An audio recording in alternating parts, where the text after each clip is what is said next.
some really tough acts to follow, but that guy is pretty awesome. Okay, this first poem was just something I kind of wrote. I was sat on a bus, sat waiting for a bus, and I was just watching the world go past, and I wrote this. It's called Vapours. How shameless, the hearts of boys defile, speaking in tongues, brothers born in pain and denial, smoke in their lungs. We talk about them like they're another species, failed by all, forgotten by all, a dark ball of scribbled hatred. We wait to point as they fall, as they forget the failings of their fathers. We put to pen what we fear they'll do. They return in kind, violence ensues. We call ourselves merciful, but cross a road if one comes through. We have forgotten our sons, our sisters, our nephews, all wrapped up in the papers. We kill them, if not with the razors, as they raise arms against us, lost in the vapours. That's the first one.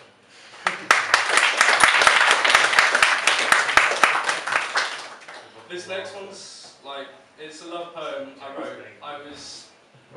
Basically, we all have that kind of one love that we had in our lives that kind of changed us, or that we realised that we actually had to fight for it. And this is a poem about that girl. Funny enough, the first word is, what you had to fight, I will never understand. What you had to deal with goes beyond any man. But the truth is, while you fight an invisible war, I love you. While your body aches and sickness reigns, I love you. My mind is delirious at the mention of your name. Who you are amazes me. So when it gets hard to talk and be, please remember me. Your smile broke 1,000 hearts, and I love you for it. And while my body aches and you depart, I love you for it. That's number 2.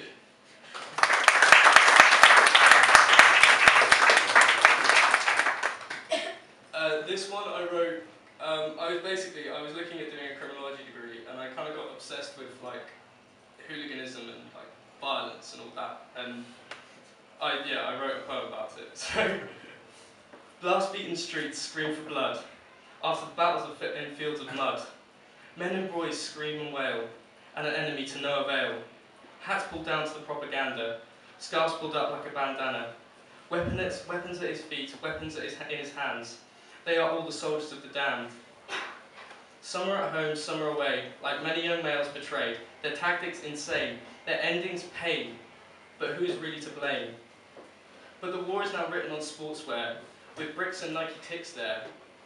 Blood spattered on the faces of the younger, their news only becomes a fearmonger. These boys of angst and rage will be trapped by the same cage, but the scary thing is not what they can do to me, it's that they're my age.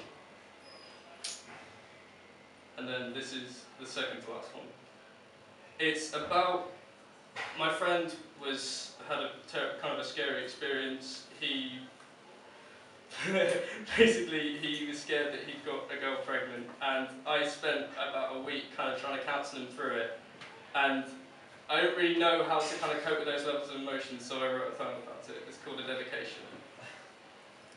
He begs, he prays, he's not ready. But the facts don't lie. These thoughts run and flow with no levy. He traces dots on his now red skin, he doesn't know why. That one thought wouldn't scare 100, but he's the hunted, the one the system hates. He'd run away if he felt he was wanted. He looks over everything that went wrong, looks over his swan song, an epitaph to his sins he now stands for. He isn't something he can prolong.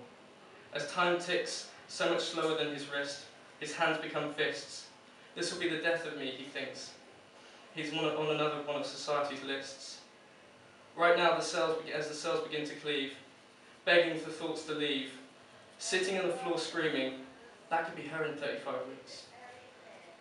And then this is the final one, because I sound majority like some sort of depressed teenager, so I thought I'd finish on kind of a lovey-dovey one. It's called My Time. In that one brief moment of dust and blue, you danced around the room.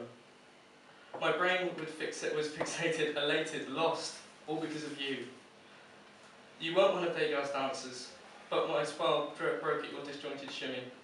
My body could do no better, but it didn't matter. We would live our lives in infamy. 1,000 bad songs could have been written about you. The way you rest your head on my chest, you inspect every inch of my skin. In our moments we coalesced. I didn't want to share our time with anyone. Time with her was fleeting and flowed through my fingers. But it's not time I want back, but time I wish could begin. Because time without love is painful and lingers.